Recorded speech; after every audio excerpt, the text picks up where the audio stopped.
Kita beralih ke sorotan lainnya, Saudara. Presiden Joko Widodo menandatangani Peraturan Presiden Nomor 75 Tahun 2024 tentang percepatan pembangunan Ibu Kota Nusantara atau IKN. Dalam Perpres tersebut, investor IKN bisa mendapat izin hak guna usaha 190 tahun. Indef mengkritisi pemberian izin HGU hampir 2 abad itu tak sesuai prinsip keadilan dan belum tentu efektif datangkan investor. Presiden Joko Widodo menandatangani Peraturan Presiden Nomor 75 Tahun 2024 tentang percepatan pembangunan Ibu Kota Nusantara (IKN). Dalam Perpres tersebut, investor IKN bisa mendapat izin hak guna usaha 190 tahun atau hampir 2 abad. Perpres berisi 14 pasal ini ditandatangani Presiden 11 Juli lalu, mengatur soal fasilitas, perizinan, hingga ganti rugi dan hak guna usaha.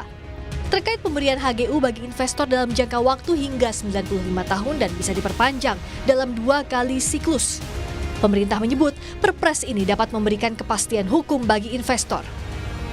Di pasal 9 ayat 2A disebutkan, hak guna usaha untuk jangka waktu paling lama 95 tahun melalui 1 siklus pertama dan dapat dilakukan pemberian kembali untuk 1 siklus kedua dengan jangka waktu paling lama 95 tahun berdasarkan kriteria dan tahapan evaluasi.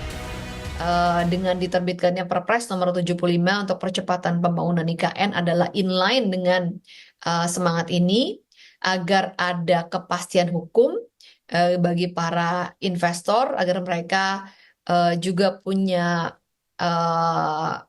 keleluasaan ya untuk menentukan timeline, bisa menghitung juga terkait dengan kebutuhan permodalan, perputaran arus uang dan sebagainya.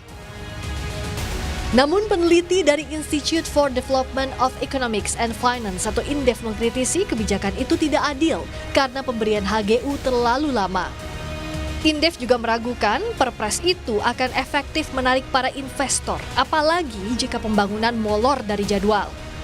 Dalam perspektif keadilan sebetulnya ini tidak cukup adil begitu ya, karena kenapa harus terlalu lama? Kalau gula-gulanya ya istilahnya begitu, itu hanya hak guna bangunan atau hak guna usaha yang sampai diperpanjang hingga lebih dari 100 tahun, walaupun itu mungkin bagi kalangan investor tertentu itu penting, tapi menurut saya sebagian besar investor tetap akan lebih melihat kepada jangka menengah. Kalau kemudian yang terjadi tidak ada akselerasi, perencanaan demi perencanaan mundur begitu ya, atau molor dari jadwal yang direncanakan, ya saya rasa memang secara umum mereka sudah melihat bahwa IKN ini tidak cukup menguntungkan. Presiden Joko Widodo pernah menjanjikan akan berkantor di IKN pada akhir Juni atau bulan Juli ini.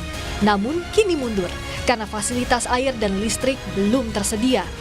Jokowi menyebut apabila semua sarana dan prasarana itu sudah siap, dirinya bakal segera berkantor di IKN. Namun pemerintah mengklaim pembangunan IKN masih on the track. Tim Liputan, Kompas TV.